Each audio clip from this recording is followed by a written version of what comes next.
Jeff Rottmeyer, and today we are here with Dana Cavalea, former head strength and conditioning coach for the New York Yankees and the author of A Habit of a Champion.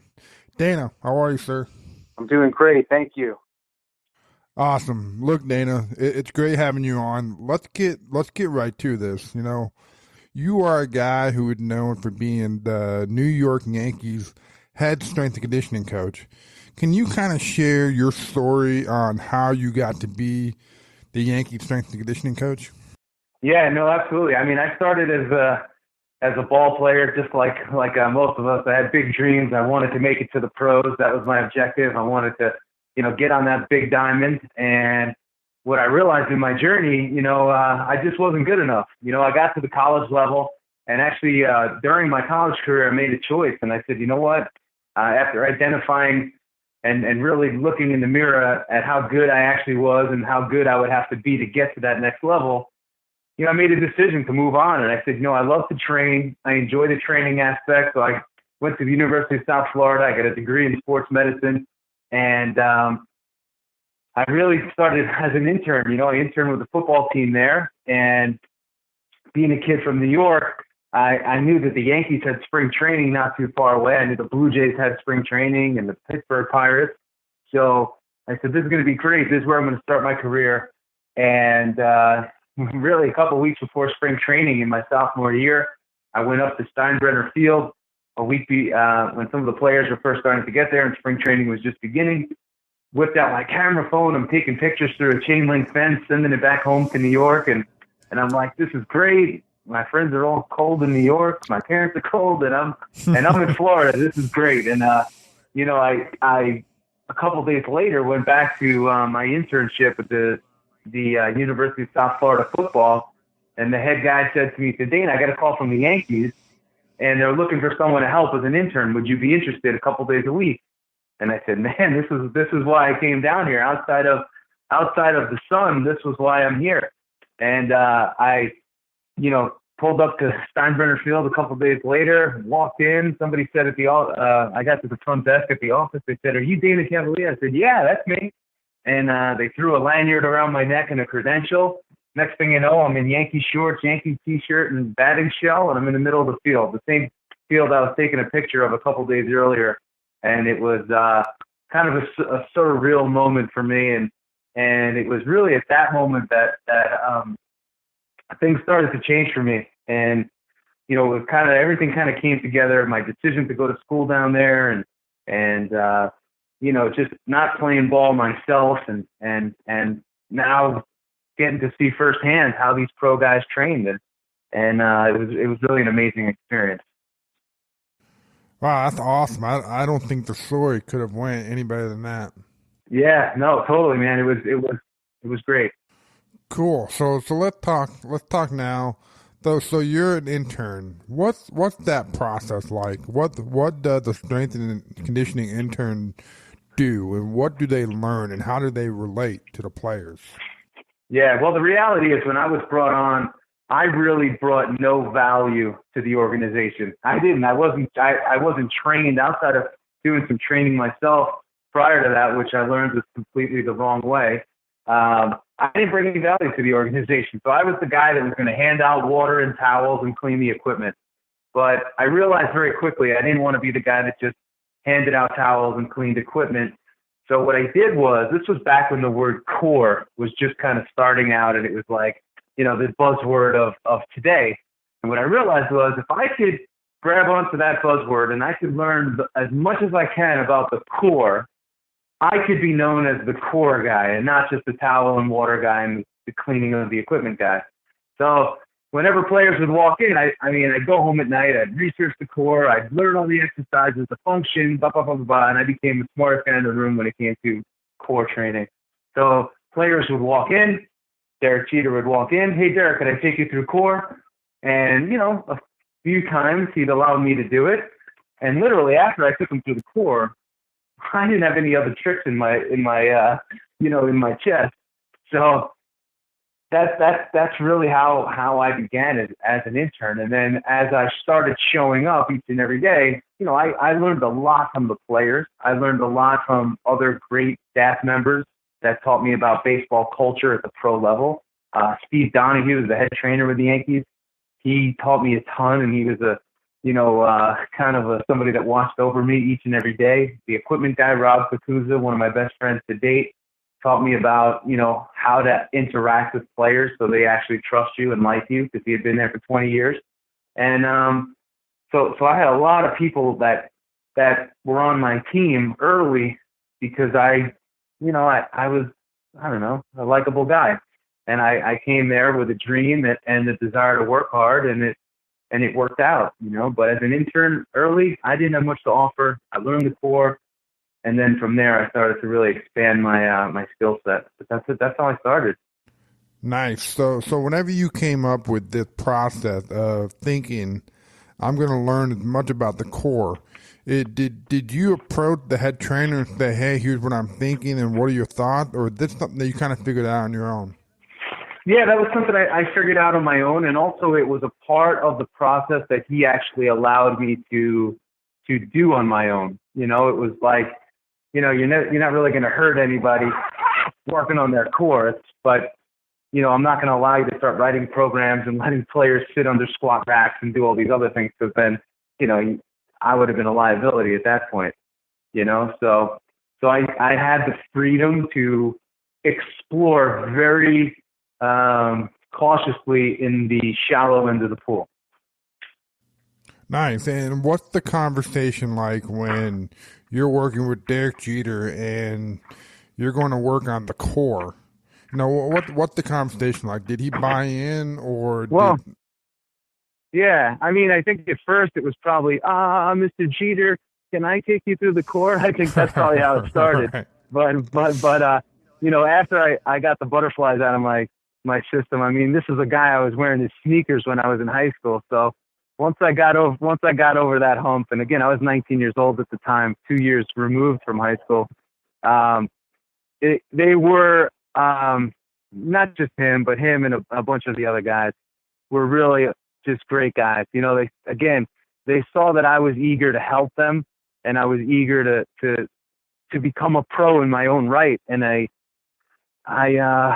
can't say anything negative about the guys. They were so open to giving me a shot. And each time I got more confident in what I was doing, and I gained more and more trust from them each and every day. Right, and that's the So part. That's the part, gaining the trust, and that part, it just takes time. Yeah, and we always say, listen, just don't be a jerk, Right. and you're off to the right. You're moving in the right direction, and that's really what I learned from my parents early. Treat people with respect, good, bad, or indifferent. Treat people respectfully, and at the end of the day, your chances for overall success go up in anything that you do. Yeah. So now you've done this internship, and they've decided that they want to bring you on full time. What's that like?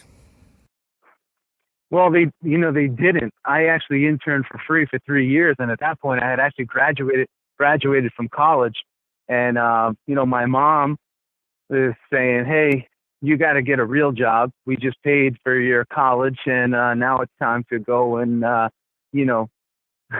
earn." So and luckily I had some good heart to hearts with my dad.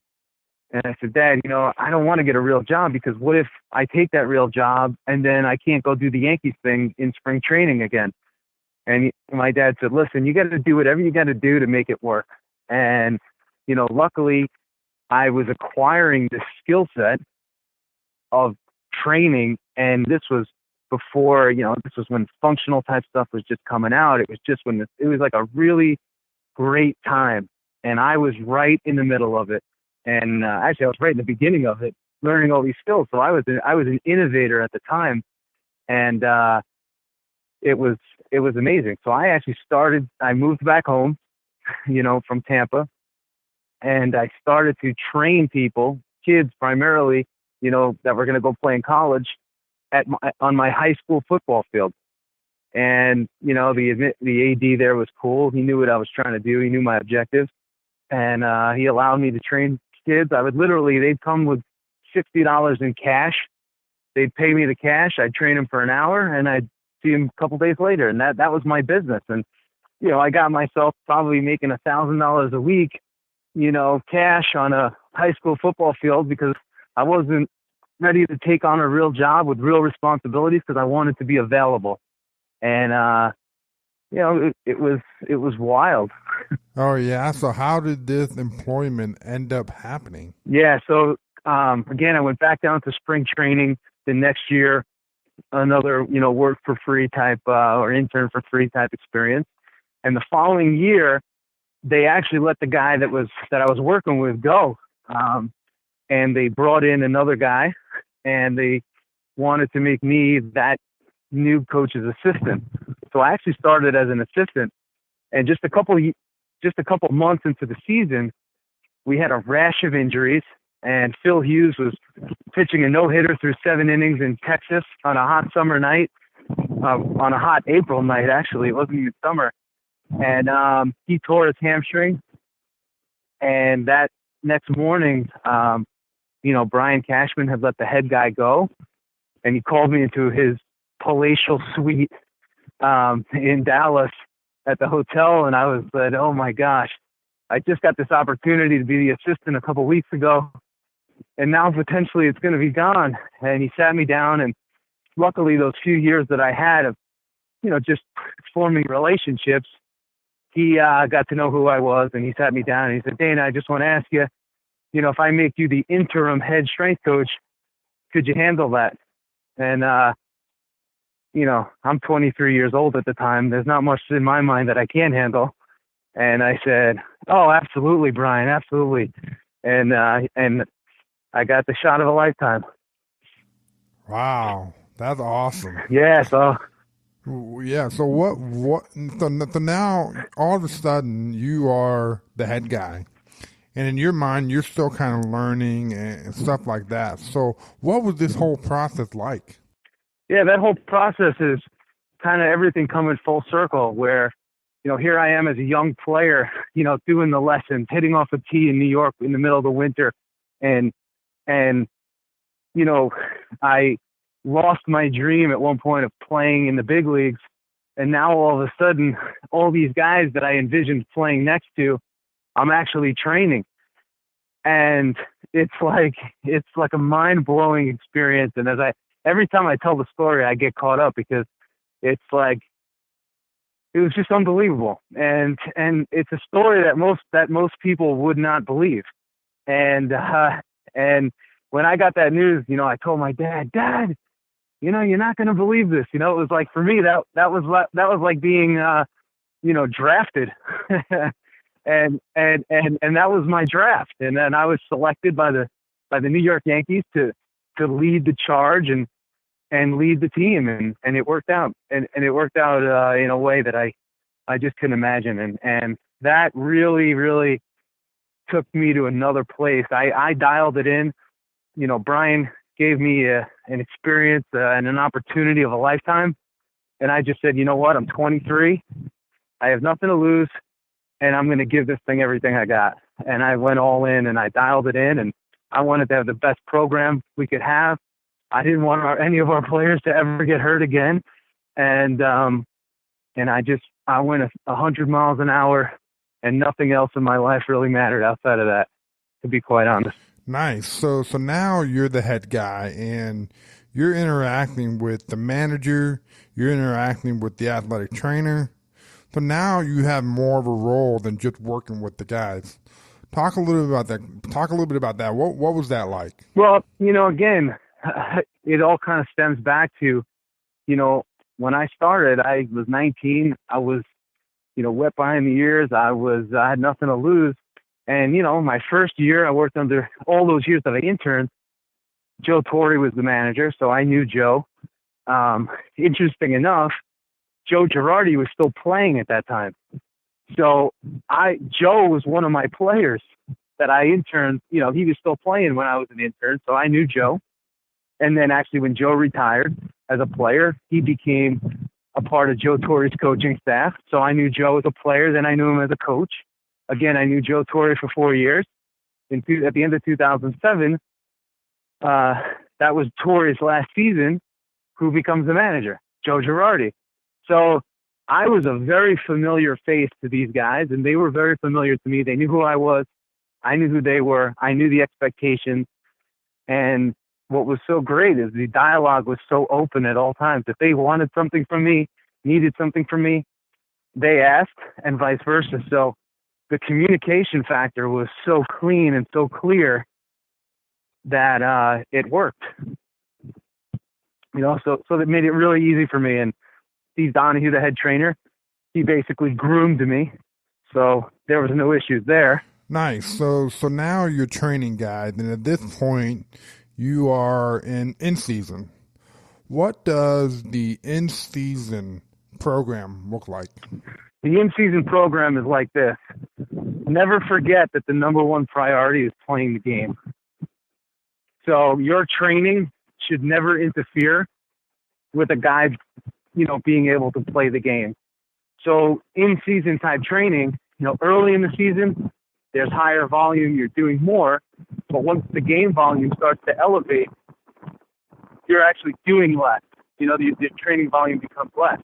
We're also finding out, what sort of range of motion limitations exist, what sort of, mobility issues exist, and how could we put together programs that are specific to these athletes as individuals, not just a blanket program and a one-size-fits-all program. So I was very big on creating an individualized plan for each player based on their goals and their needs.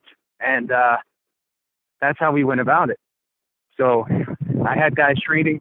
Yeah, my expectation was I need you 3 days a week for training, and I need you 2 days a week in addition to that to do your corrective and preventative type work. So guys, 5 days a week.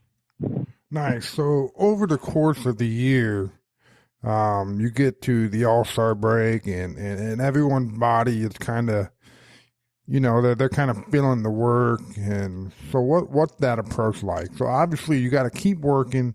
You got to stay on top of your body.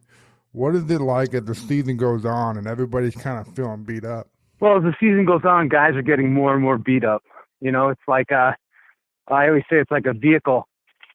When you have 10,000 miles on the vehicle, you can play a little bit. When you have 110,000 miles on the vehicle, the maintenance becomes that much more important. When you have 210,000 miles, you better make sure you're on that thing every day.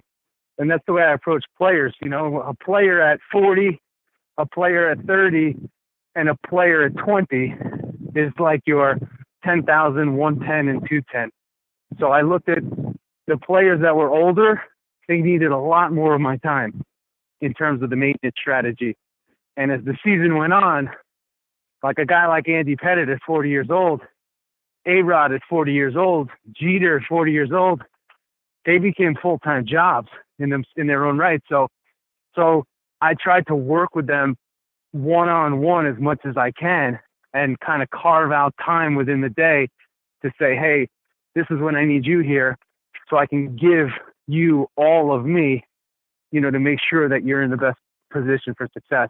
A younger player that's 21 years old, you can give him a little bit more free rein. You're more managing him than actually going really, really deep like you would an older player that needs a lot of the hands-on soft tissue work, mobility work.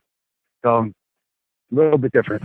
Yeah, so you got the younger guy, and he's fresh and he's young, and a lot of times they don't really maybe understand why the mobility or the soft tissue and all that work is important. So what's that conversation like in getting them to say, look, trust me, you're going to need to want to stay on top of this? Yeah. Well, you know what I did? I built it directly into the program. And then when I started, restructuring the minor leagues, it was a part of our program. It wasn't like, okay, today we're going to focus on this specifically. It was actually just the way I formatted the program. A player would come in. The first thing they would do is address their soft tissue. Then from there, they'd go into their core development. From there, they'd go into their conditioning work.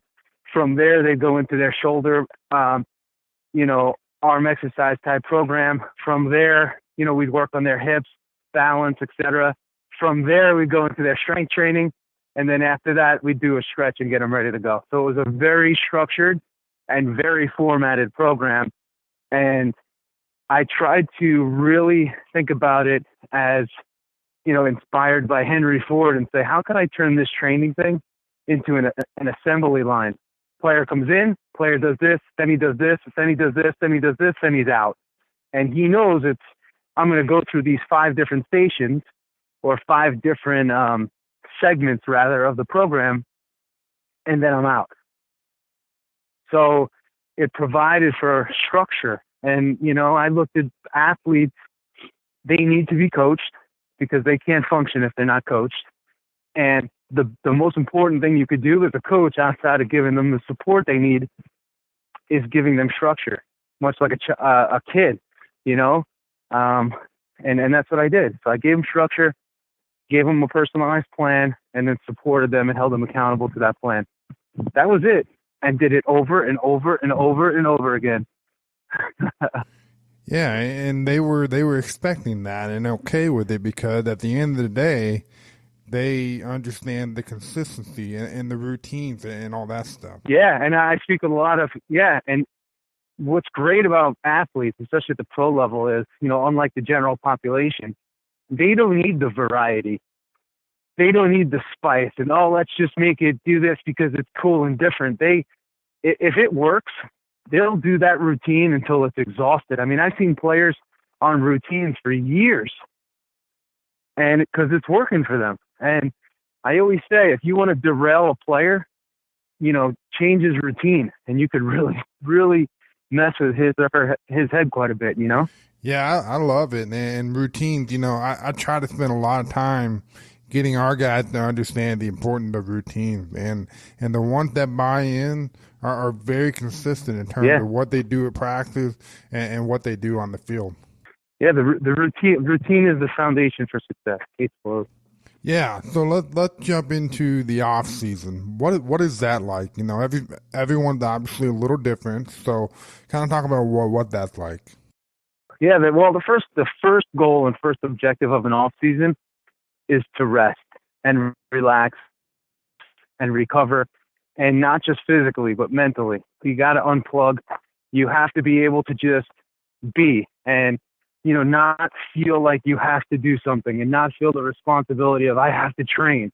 So I always give our guys, listen, from the day the season ends, I want you to take 4 weeks and not do anything. I want you to get out of shape for the first time in this year. I want you to get out of shape a little bit. I want you to, put on a couple pounds if you do. It doesn't matter. Do whatever you want to do. 4 weeks, that's all yours. After that 4 weeks, I'm going to ask you for 3 days. So if the season ends September 31st, you get to have until October 1st, and you don't have to do anything. Just hang out. October 1st, now I need you to do something 3 days a week, and I'll put your plan together for you there. And that first phase is to say, you know what? You're a little bit out of shape after not doing anything for 4 weeks. Now we're going to start to work on your endurance. We're going to start to work on your cardiovascular efficiency. We're going to start to build your capacity up a little bit. And, we're going to do more body weight type work, single leg stability type stuff to really make sure that your foundation is as strong as possible. And that's where we start. And then as we get into this, November, then we take it up again. We go 2 on, 2 days on of work, 1 day off, 2 days on of work, 2 days off. And now we're starting to reintroduce weight training. We're starting to, get a little bit more aggressive. So it's just a progressive build. Receive a Baseball Awakening decal by subscribing on iTunes and leaving an objective review. To claim your decals, screenshot the review and email it to Jeff@baseballawakening.com. That's GEOFF @baseballawakening.com, and we'll get that your way. Yeah, so when you got a guy at that level, maybe more of an older guy, and again, I know everyone's different, but is the goal to get stronger, or the goal just to get a solid foundation, or what? Talk a little bit about that. What's that like? Yeah. So the first thing always is making sure that you have a stable foundation, whether you're young or old. Now, the one thing that I've learned through the years is that there's a big difference between getting big, putting on size, which we call hypertrophy, and gaining strength and increasing power. Now, baseball is a power sport. So ultimately, we have one goal when it comes to improving somebody's physical profile. Once we make them stable, the number one goal is to increase their power. I don't care how big your biceps are. I don't care how big your chest is. I don't care how much you can lat pull down. That's a zero for me. I care about your power output. So if we're going to measure power output, let's just say we're going to use vertical jumps, we're going to use long jumps, and we're going to use lateral jumps. I got to make sure that my training is maintaining you. If you're already a pro, you've shown the ability to generate enough power. I got to put programs together that show as you age, you're going to maintain that power profile. And if I'm developing you, I need to be focused on continuing to increase your power. And you do that in a much different way than just, lift and get strong and get big. That doesn't carry over to the game. So many years I would see guys that were big and burly, and I'm like, they're probably going to suck, because the players that are loose and limber but are explosive, that's the player that always goes on and has results, provided that their head is intact as well. So the internet's kind of a scary place. It's a dangerous place. Yeah, that would be a better way to put it. It's a dangerous place. So, Yeah. with all these programs floating around that say you need to do this, you need to do that, say Olympic lifting, or no, you need to do yoga. How can one say that? And what are your thoughts? Well, the only way you could say whether somebody needs a certain thing versus another is if you assess and evaluate them and you're able to see a deficit that exists. If somebody has power, or if if somebody has adequate flexibility in all ranges of motion, yoga becomes less important for flexibility, but you still may want to use it on a recovery day for the mental benefits and just to elongate the tissue. So the internet is the worst place to go find routines. And what I find a lot of kids doing today is they'll go on Instagram and they'll see exercises they like. They'll pick those 5 or 10 exercises and they'll call that their routine. Now, when it comes to Olympic lifting, I'm a fan of Olympic lifting because we're trying to generate and build more power in our players. So Olympic lifting is great, but you got to understand, Olympic lifting is a very, very intensive, high coaching, high teach ask. It's not easy to teach somebody to Olympic lift well. And you start them off using their body weight, you start them off using a dowel. But if they can't even control their body, like most young athletes, they can't stand on one leg and reach out to the side. They can't even do a quarter squat on a single leg. They can't lunge without their front leg, bowing in and bowing out. So if you Olympic lift them, you're going to potentially really get them hurt. So you got to build that foundation. And I spend so much time, like I said, building foundation. I have a player now, he's playing at Boston College, and he's a freshman there. I got him in 10th grade. And I said, listen, for your sophomore year, I want to tell you something. We are going to just focus on making you stable. Strong core, strong foundation, strong glutes, work on the ability to actually squat properly, to lunge, to step up. And we're going to build strength like that. But moving resistance is not my goal and concern. I'm going to teach you the foundations of Olympic lifting. And then that following year, when you show proficiency, that's when we're really going to get going. And this guy went from lifting basically the body weight in a bar the end of his sophomore year to clean pulling over 400 pounds. And he was only 180 pounds. So in a very short period of time, we made those gains, but only because we built a rock solid foundation. Yeah, and that's where I think the patient part had to come into play. We are so quick. We don't want to do the non-sexy work. We want to do all the sexy work. But the non-sexy work is what allows you to do the sexy work. Exactly. And we're skipping all of that. Yeah. And it's dangerous, like you said. Yeah, and I'll have you know this.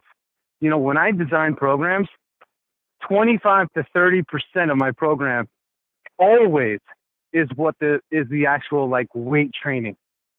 The other 70% is all the preparatory work, all the stability, all the foundational work. I never let that go, ever.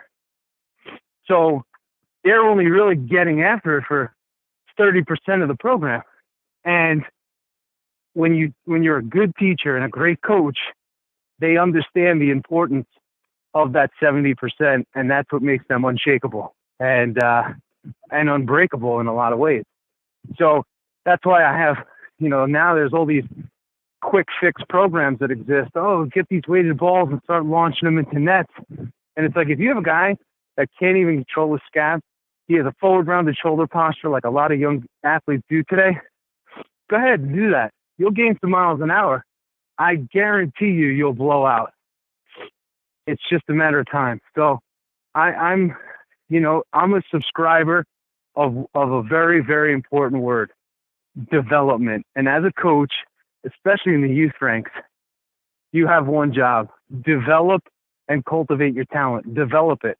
And development is a long-term process. Think about how long it takes a kid to go and from crawling to walking to running. It's neurologically you're developing, and that's the same thing that happens here. You know, swing mastery takes the whole career. Yeah, I agree. So when how do you figure out, okay, maybe this guy needs a little bit of yoga, or is that something you recommend, or that's something they recommend, or is there a place for yoga? There's a place for everything if it's needed. So I don't look at one thing and say, you know what, we only do BOSU work. Oh, we only do TRX work. Oh, you know, we only do movement type, you know, animal. There's like animal movements and things like that. That like there's too many people that are getting into one camp and they're saying you got to do this. And I had an argument the other day with somebody that posted on social media that said basically static stretching is dead. There's no reason to static stretch. And I said that's incorrect. That's absolutely 100% incorrect. And I've used static stretching. I've had huge benefits from it. I've also used dynamic stretching and have huge benefits for it. So it's everything's got to be individual, and you got to know when to use what tools. And you say how? Well, I assess and I evaluate, you know, and that's when I deploy the appropriate tools for the appropriate situation. And yoga is a part of the mix, you know, but very few players do it. And if you don't like yoga and I prescribe it, what are you going to get out of it? You know? So it's a part of it. And I'm not saying it's good and I'm not saying it's bad. I'm saying that it's situational. And if you're a team and you see that most of your kids have tight hip flexors and they're locked up, which a lot of kids do, and as a coach you want to have a yoga class on a Saturday, that's great. I will never speak against that. But it comes down to, you know, knowing when to deploy your resources. And as a youth coach, you got to know, you know, your overall objectives. If 90% of your team is tight, yoga is probably a good option. But so is, you know, you can also use other rope stretching, and you could also use, you know, some other strategies as well. Yeah, so you got a guy that is hurt, and he's coming back. He did his rehab or whatever, and now he's starting back on a strength program. What is that like? Is the routine of assembly? Well, it all depends if, you know, he's surgically hurt and he had to get surgery and he's coming back and where he is in that process. But for the most part, when somebody gets hurt, you got to go all the way back down the ladder. start building their foundation again. Once they show proficiency, that they're stable, their body's under control, and they're able to show you competency, then, you can start to move them through. I always call it the progressions, the continuum. You can move them up the ladder. But if they don't show that proficiency, again, you're setting yourself up to fail. So they have to earn their way up that ladder. Yeah, because along with guys coming back, there's that mental barrier. Yeah, that's a big thing. That's a big thing. I mean, there's injury affects everybody differently. Listen, I've seen guys that use injury as a way to get paid.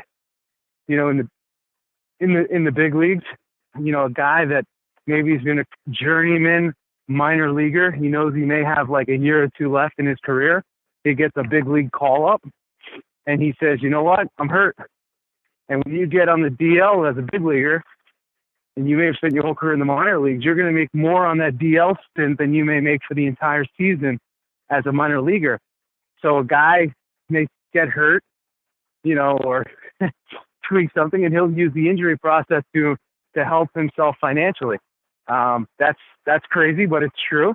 But in terms of, injury affects people differently psychologically, and it's something that I've seen through the years, sometimes end guys' careers. The mental side, they just can't get over that hump again. And a guy that may not have great confidence, he could get hurt and feel like, hey, my armor is damaged. I have damaged armor now. I don't know if I could do it, and it totally hacks their confidence. You see that with young kids too. So one of the benefits you got to being the head strength and conditioning coach of the New York Yankees is you got to hang out with guys like A-Rod and Jeter and Rivera and all those guys, and you got to learn stuff from them. So what are those guys like, and what did you learn from them? I learned some things that I can honestly say changed my life, and in a way that I didn't think was, possible. And what I learned was I was always the guy that said, you know what, if I'm not working, somebody else is. So what should I do more of? I should keep working. And when I saw these guys, I learned something totally different. I was told as a young athlete, you should be the first one at the field and the last one to leave. When I saw these guys, I learned something totally different. I was always trying new things as a person. Try this, try that, see what I like, try this, try that. And I never gave anything a chance to really marinate and really see what the long-term effects of something, would be. So when people ask, what did you learn from those guys? I learned that it's not so much time on the job, it's what you're doing with that time. It's what you're doing when you're there. It's also, I learned, being consistent. It's not about doing more. It's about potentially doing less and being really consistent in that. So instead of doing 10 things, pick 5 things, but do those 5 things with incredible precision, incredible focus, and do it every day. And baseball is the kind of game where we play so much that we have the opportunity to really lock in on a routine and master that routine and feel so secure in that routine. So consistency. I saw Jeter, I saw Pettit, I saw Mariano. A lot of these guys are the last ones to the field and the first ones to leave. But when they got to the field, they just executed. They had a list of execution points that they had to get done. So they got to the field, got undressed, and hit the ground running. Game ended, boom, cold tank, shower, gone. Media, gone, So I learned that at that level, the rules are very different for those that are at the highest level and have 10-plus year careers. The guys at the 10-plus year careers, they work in a completely different manner. They're not trying to impress anyone. They're not constantly changing and switching and trying to find the new bat or the new whatever. It's my wristbands, that's why I got to hit. That doesn't exist with those guys. They're just so confident and so convicted in what they believe and how they go about their business that nobody's going to question it. And even if they did question it, they don't care. They're doing it. They just become so internally driven and focused, and nothing on the outside breaks that. Nice. Thanks for sharing that. But with all the experience you have and all that you've done, you wrote a book called The Habit of a Champion. Yeah. Talk a little bit about the book and how it evolved, how it came about, and what you're doing with it. Yeah. So as a coach, I was, I'm always looking for new tools for my toolbox and, different ways, when you're dealing with players from all over the country and you're dealing with coaches from all over the country, everybody has different experiences. Everybody has, different ways that they go about things. And I wanted to I'm always reading, always finding different ways and strategies to connect with people and connect with people.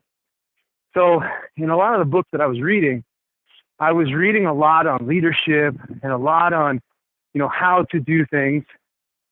But it was coming from a very textbook and classroom-based and lab-based point of view.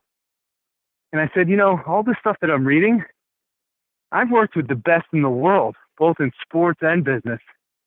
And they don't go about it like this. And these people have achieved more than the person writing the book. And I said, you know what? It doesn't make sense. I said, I need to help coaches and help entrepreneurs and help parents and help, developing athletes.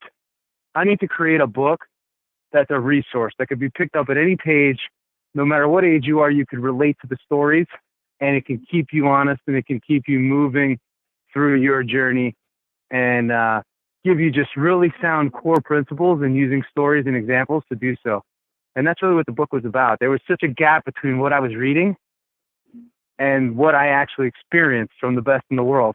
And I said, you know what, this doesn't make sense. I want to expose people to the real stuff and not the sugar-coated, fluffy type stuff that's out there. That's just, it sounds great, but it doesn't work. Right. It's definitely a great book, and I highly recommend it. Thank you.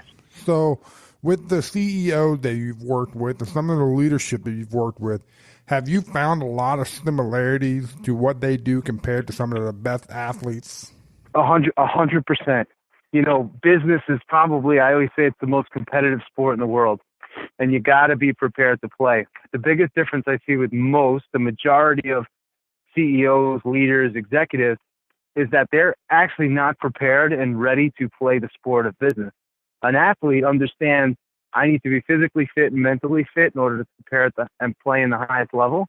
But what I saw was a lot of CEOs, executives, and leaders, they didn't understand that.